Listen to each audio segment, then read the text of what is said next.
जय हिंद साथियों, स्वागत है आप सबका हमारे YouTube चैनल वीरेश कुमार यादव 123 में। और हम आज लेकर के आए हैं मैथ क्रैश कोर्स मैट्रिक परीक्षा 2022 के लिए। जैसा कि आप लोगों ने काफ़ी समय से मांग रख रहे थे,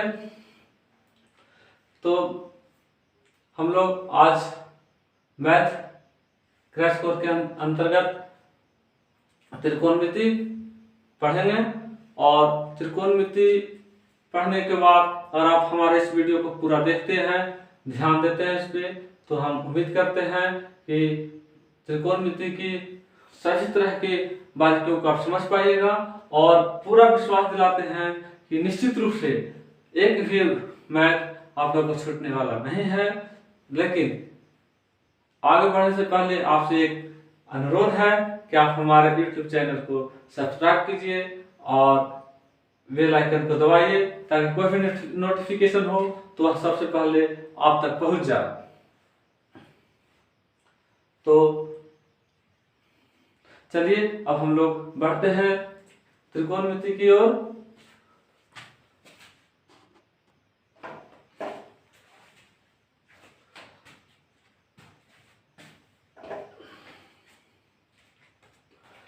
ये हम लोग का है त्रिकोणमिति का परिचय। तो त्रिकोणमिति तीन शब्दों से मिलकर के बना हुआ है, त्रि, कोण और मिति।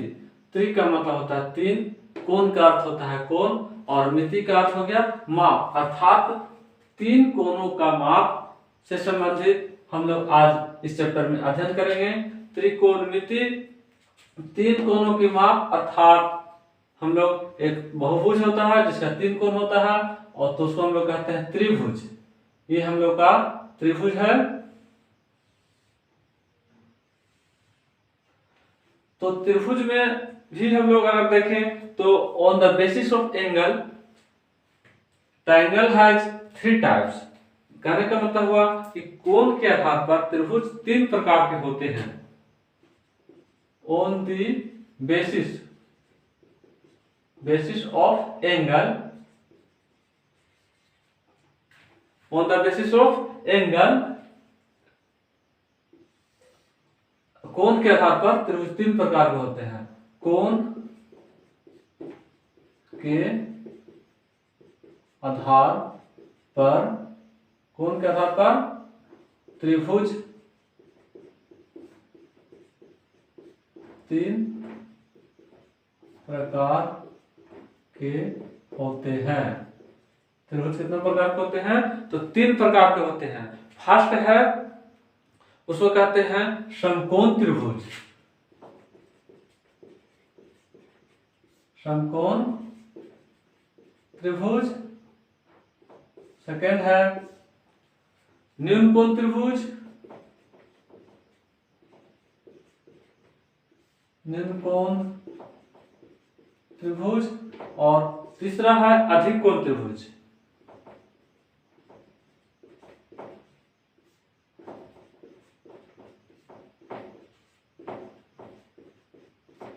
तो प्यारे बच्चों, हम लोगों का जो सिलेबस में क्लास 10 के लिए पढ़ना है वह मेनली समकोण त्रिभुज पे आधारित त्रिकोणमिति के विषय में पढ़ना है। तो आइए हम लोग देखते हैं समकोण त्रिभुज क्या है। समकोण त्रिभुज में कौन कौन सी भुजाएं होती हैं, उनका क्या क्या नाम होता है, इस पर हम लोग देखेंगे गौर से और इसके बारीकियों को समझेंगे।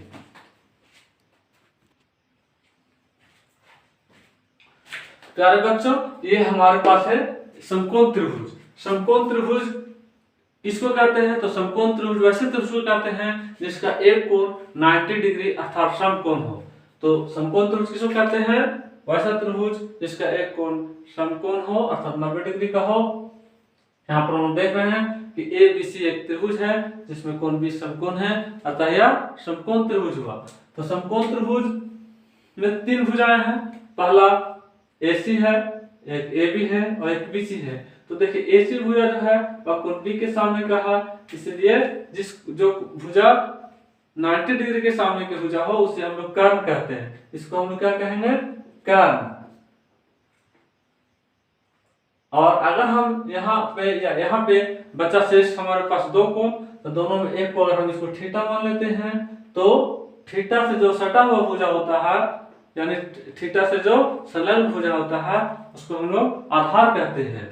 तो ये थीटा से सटा हुआ कौन सा भुजा है, कर्म को छोड़ करके ये भुजा BC जो है और थीटा से सटा हुआ है कर्म के अलावा, अर्थात ये हमारा क्या हो जाएगा, आधार होगा। और थीटा के सामने वाली भुजा लंब कहलाएगी। तो सबसे पहले हम लोग तीनों को परिभाषित कर लेंगे कि कर्म किसको कहते हैं। ये लिखने वाली भी बात है, कर्म क्या है।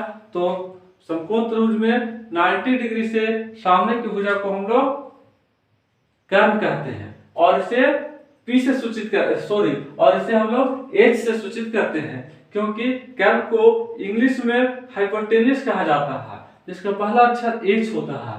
तो कर्म की परिभाषा क्या लिख लेना है। उसके बाद हम लोग आधार किसे कहेंगे, तो थीटा से सटा हुआ भुजा को हम लोग आधार कहते हैं, कर्म को छोड़ करके। कहने का मतलब कर्म को छोड़कर थीटा से सटा हुआ भुजा को आधार कहते हैं। और जो लास्ट हम लोग का बचा, जिसको हम लोग लंब कहते हैं, वह क्या होता है, थीटा के सामने वाली भुजा। थीटा के सामने वाली भुजा को लंब कहते हैं, और इसे इंग्लिश में परपेंडिकुलर कहा जाता है, जिसका पहला लेटर P होता है, अतः लंब को P से सूचित करते हैं। तो इसको हम लोग पहले परिभाषा लिख लेते हैं।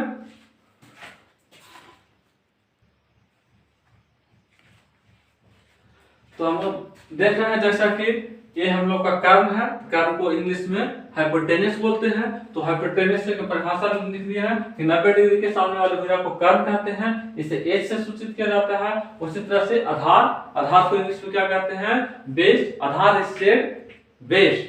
तो बेस क्या है, what is base, what is aadhaar. कर्म को छोड़कर थीटा से सटा हुआ भुजा को आधार कहते हैं, इसे B से सूचित किया जाता है। और लास्ट है लंब, यानी कि परपेंडिकुलर। तो थीटा यानी कि कोण के सामने वाली भुजा को लंब कहते हैं, और इसे P से सूचित किया जाता है। ये तीनों में एक रिलेशन है, संबंध है, जो इसको हम लोग पाइथागोरस प्रमेय के द्वारा भी डिनोट करते हैं। तो पाइथागोरस प्रमेय क्या कहता है कि किसी भी समकोण त्रिभुज में कर्म का वर्ग शेष दोनों भुजाओं के वर्गों के योग के बराबर होता है। अतः H स्क्वायर जो है बराबर क्या होगा, P square plus B square. H square बराबर क्या होगा, P square plus B square. तो हम लोग अब इस तीनों का ये मेन फार्मूला है, इसी से हम लोग तीनों भुजाएं निकाल सकते हैं। अगर हमको लंब निकालना हो तो दो भुजाएं दिया हुआ रहेगा, अगर आधार निकालना हो तो शेष दो भुजा दिया हुआ रहेगा। तो H जब निकालना रहेगा हम लोग को, तो ये H का जो स्क्वायर है, H का इसको बाहर चल जाएगा। H बराबर क्या हो जाएगा, P square plus B square का अंडर रूट। H बराबर क्या होगा, P square plus B square का अंडर रूट। उसी तरह से अगर हमको P निकालना है तो P बराबर क्या होगा, formula H square minus B square का under root. H square minus B square का अंडर रूट। और अगर हमको B निकालना है, तो क्या हो जाएगा, H square minus P square. तो इस तरह से हम लोग को तीन भुजा में दो भुजा दिया रहे या दो भुजा ज्ञात हो, तो तीसरा भुजा हम लोग इस फॉर्मूला से निकाल सकते हैं। कॉन्सेप्ट क्लियर है। नेक्स्ट हम लोग को देखना है कि हमारे पास 6 त्रिकोणमितीय अनुपात है। कितने त्रिकोणमितीय अनुपात है, 6। तो 6 का नाम हम लोग जानते हैं। पहला क्या होता है, साइन थीटा, दूसरा सेक थीटा, कोस थीटा, तीसरा टेन थीटा, चौथा कोसेक थीटा, पांचवा सेक थीटा, और लास्ट है कोट थीटा। तो इस त्रिकोणमितीय अनुपात को निकालने के लिए हम लोग एक आसान फॉर्मूला से सीखेंगे। सोना चांदी तोल, पंडित बद्री प्रसाद हरि हरि बोल। ठीक है, इसको हम लोग देखते हैं।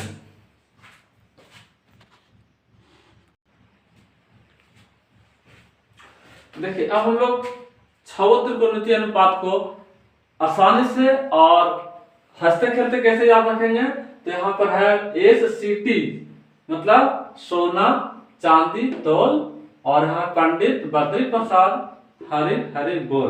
पंडित बद्री प्रसाद हरि हरि बोल हम लोग को याद रखना है। यहाँ पर Pandit, P for Pandit, B for Badri और पी फॉर प्रसाद, पंडित बद्री प्रसाद हरि हरि बोल।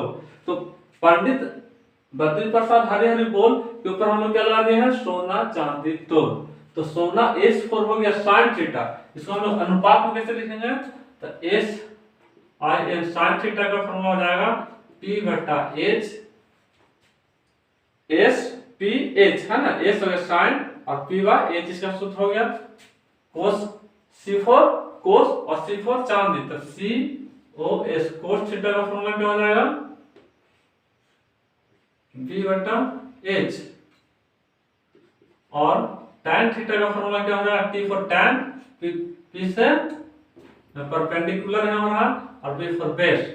यहाँ पर इसको पी हम लोग किससे सूचित कर रहे थे, पी से क्या सूचित कर रहे थे, लंब को पी से सूचित कर रहे थे ना, इसलिए इसको हम लोग लिख सकते हैं लंब बटा कर्ण, एच फॉर कर्ण। उसी तरह से कोस थीटा का अनुपात क्या होगा, तो ये हो गया आधार बी बटा एच फॉर क्या हो गया कर्ण, और लास्ट यहाँ पर क्या तीसरा में हम लोग का क्या tan theta p by b, p से मतलब परपेंडिकुलर मींस लंब, और b फॉर बेस मींस आधार, ये हो गया लंब बटा आधार। और इसके अलावा फिर जो तीन को बचता है वो जस्ट इसका उल्टा हो जाता है, जैसे इसका उल्टा क्या होगा, साइन का उल्टा क्या हो जाएगा कोसेक थीटा, जिसका अगर इसको इधर से उलट देंगे तो त्रिकोणमितीय अनुपात तो क्या हो जाएगा कर्ण बटा लंब, यानी कि h बाय p, और सेक थीटा का फॉर्मूला क्या होगा, सेक थीटा का कर्ण बटा में आधार, यानी कि h बाय b, और लास्ट है कोट थीटा का फॉर्मूला क्या होगा, कोट का देखिए यहाँ पर क्या लिखा हुआ है आधार बटा लंब हो जाएगा, इसका उल्टा आधार बटा लंब मतलब b बाय p। और इस तरह से अब हम लोग इसका क्वेश्चन देखेंगे है ना।